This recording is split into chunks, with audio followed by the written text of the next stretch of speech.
Please subscribe and don't forget to press the bell icon to get notified whenever we upload a new video. Baghpat jail में हुई don Munna Bajrangi की हत्या के मामले में पुलिस ने हत्या के लिए इस्तेमाल हुए पिस्तौल को बरामद कर लिया है। हत्या के करीब 14 घंटे बाद पुलिस ने पिस्तौल बरामद की है। पिस्तौल के साथ ही 22 कारतूस और 2 मैगजीन भी बरामद किए गए हैं। पुलिस के मुताबिक हत्या के बाद पिस्तौल गटर में फेंक दी गई थी। बता दें कि बागपत जेल में पेशी के लिए लाए गए मुन्ना बजरंगी की कल गोली मारकर हत्या कर दी गई थी। हम लोग परिवार से भी बात करेंगे, सबसे बात करके इसको निष्पक्ष कार्रवाई इसमें होगी, किसी जो दोषी है उसको छोड़ा नहीं जाएगा। अभी जो प्राथमिक रूप से आरोप लगाया है इनने सुनील लाठी पर लगाया है, वो उसकी इन्हें तहरीर भी दी है और हम लोग उसमें मुकदमा पंजीकृत करा रहे हैं। समाजवादी पार्टी के नेता आजम खान ने मुन्ना बजरंगी की हत्या को लेकर योगी सरकार पर निशाना साधा। उन्होंने दावा किया कि कुछ अधिकारियों को निलंबित कर सरकार इस घटना से पल्ला झाड़ने की कोशिश कर रही है।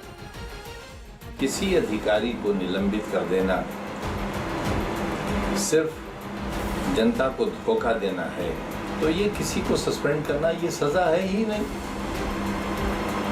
ये तो बल्कि उसको इनाम देना है।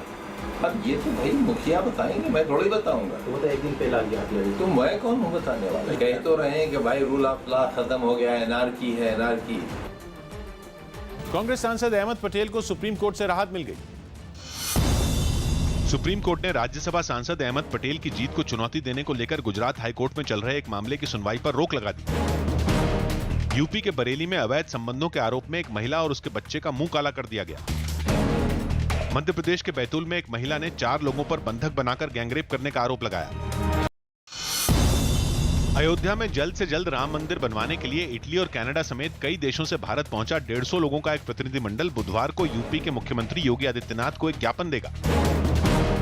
मध्य प्रदेश के दमोह में बारातियों से भरी एक बस के हादसे का शिकार होने की वजह से 2 लोगों की मौत हो गई, जबकि 45 लोग घायल हो गए। अमेरिका के वर्जीनिया में एक रिहायशी इलाके में एक हेलीकॉप्टर के गिरने से एक की मौत हो गई। राजस्थान के चित्तौड़गढ़ में एक स्कूल के अंदर से एक आदमी कोबरा सांप को पकड़कर बाहर लाने लगा। वहां एक क्लासरूम के अंदर अचानक सांप देखे जाने के बाद दहशत फैल गई, जिसके बाद टीचर के साथ सभी बच्चे क्लासरूम से बाहर निकलकर एक कोने में खड़े हो गए। इसके बाद सांप पकड़ने के लिए वन विभाग के एक आदमी को बुलाया गया, जिसने एक स्टूल के नीचे छिपे सांप को पकड़ने के लिए पहले स्टूल को हटाया और फिर अपने पैर से कुछ आवाज की। आवाज सुनते ही सांप तेजी से भागने लगा, लेकिन सांप पकड़ने वाले आदमी ने उसे पूंछ से बड़ी सावधानी से पकड़ लिया। इसके बाद सांप एक टेबल के नीचे छिपने की कोशिश करता रहा, लेकिन इसमें वो कामयाब नहीं हो पाया और सांप पकड़ने वाला उसे पूंछ से पकड़कर बाहर ले आया। इस दौरान वहां बच्चों के साथ खड़े कुछ टीचर अपने मोबाइल फोन के कैमरे से इस घटना का वीडियो बनाते रहे। इसके बाद सांप को एक प्लास्टिक के डिब्बे में सावधानी से रखकर उसे बंद कर दिया गया। बिहार में नीतीश सरकार के खिलाफ तेजस्वी यादव की साइकिल यात्रा से कांग्रेस ने किनारा कर दिया। कानून व्यवस्था के मुद्दे पर निकाली जाने वाली आरजेडी की इस यात्रा को विपक्षी पार्टियों के लिए एकजुटता दिखाने का मौका माना जा रहा है।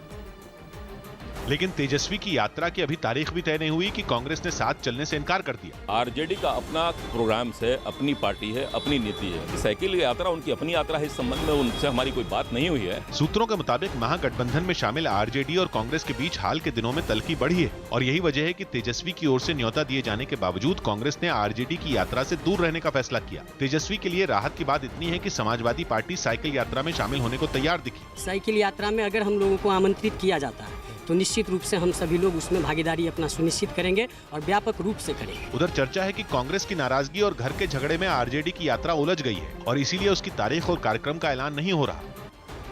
यूपी के गाजीपुर में एक स्वास्थ्य केंद्र के बाहर अस्पताल का एक कर्मचारी स्ट्रेचर पर लेटे आदमी का इलाज करने लगा।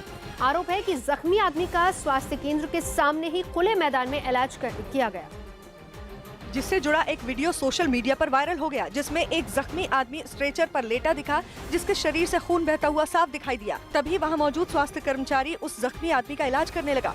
हैरानी की बात यह है कि जब जख्मी आदमी को स्वास्थ्य केंद्र तक पहुंचा दिया गया था, फिर भी उसे अंदर ले जाने की बजाय खुले में उसका इलाज किया गया। इस वीडियो के सामने आने के बाद प्रशासन ने मामले की जाँच के लिए 3 सदस्यों की एक टीम बना दी।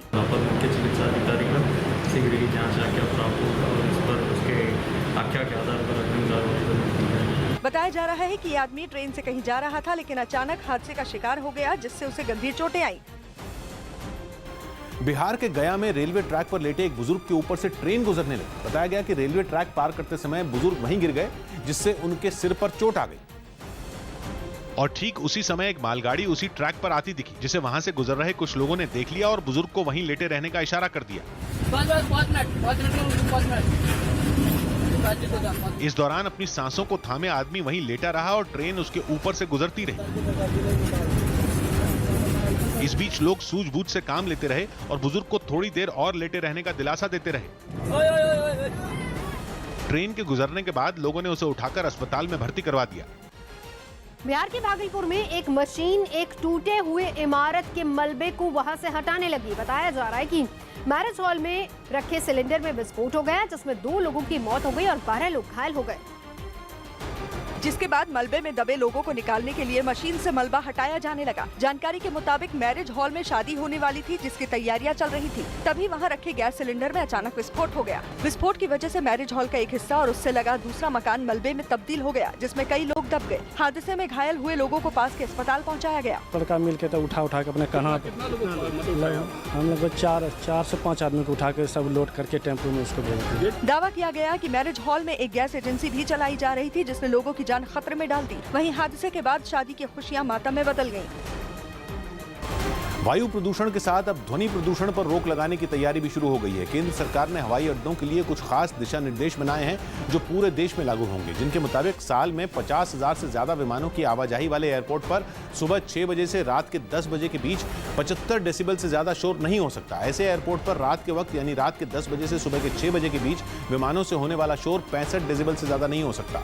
दूसरी श्रेणी उन एयरपोर्ट की बनाई गई है जहां साल में विमानों की कुल आवाजाही 15,000 से 50,000 के बीच है। ऐसे एयरपोर्ट पर दिन के वक्त 65 डेसिबल से ज्यादा शोर नहीं हो सकता और इस श्रेणी के एयरपोर्ट पर रात के वक्त विमानों की आवाजाही से 60 डेसिबल से ज्यादा शोर नहीं हो सकता। उद्योगों के लिए ये नियम पहले से ही लागू थे, लेकिन अब एयरपोर्ट अब तक उद्योगों के दायरे से बाहर रखे जाते थे। हालांकि सेना के विमानों पर ध्वनि प्रदूषण से जुड़े नियम लागू नहीं हुए। पीएम मोदी ने सैमसंग मोबाइल फैक्ट्री का उद्घाटन किया। दिल्ली से मेट्रो में सफर तय कर नोएडा पहुंचे प्रधानमंत्री नरेंद्र मोदी ने दक्षिण कोरिया के राष्ट्रपति के साथ दुनिया की सबसे बड़ी सैमसंग मोबाइल फैक्ट्री का उद्घाटन किया। दिल्ली सरकार आज सुप्रीम कोर्ट जाएगी, जहां वो सर्विसेज समेत सभी मामलों का जल्द निपटारा करने की अपील करेगी। यूपी के सीएम योगी आदित्यनाथ ने मुरादाबाद में पुलिस ट्रेनिंग अकादमी पहुंचकर पुलिस कर्मियों को संबोधित किया।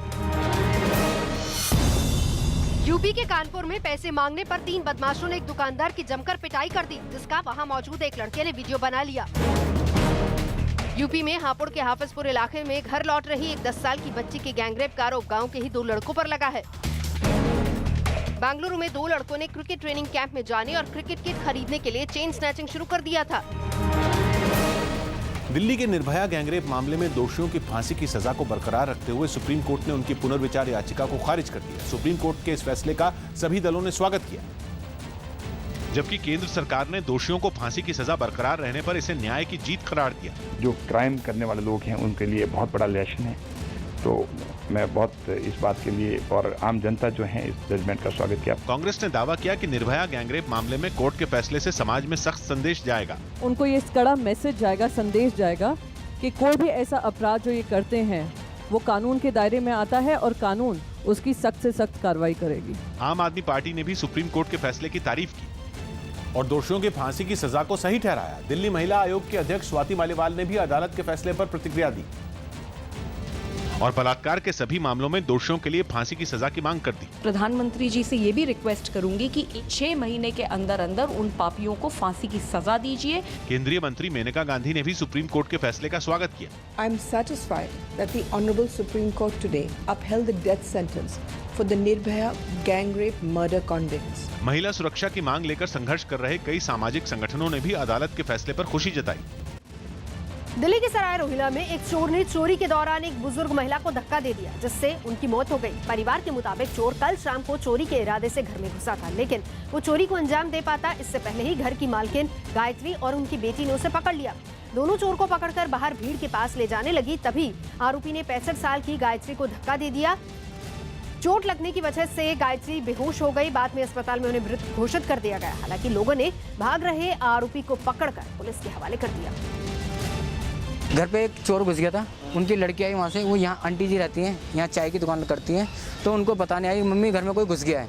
तो हम यहाँ पे खड़े होते हैं, हम आंटी के साथ साथ हम भी गए पीछे पीछे, तो वहाँ से वो बंदा उतर के नीचे आ चुका था। तो उसको गली के अंदर पकड़ा।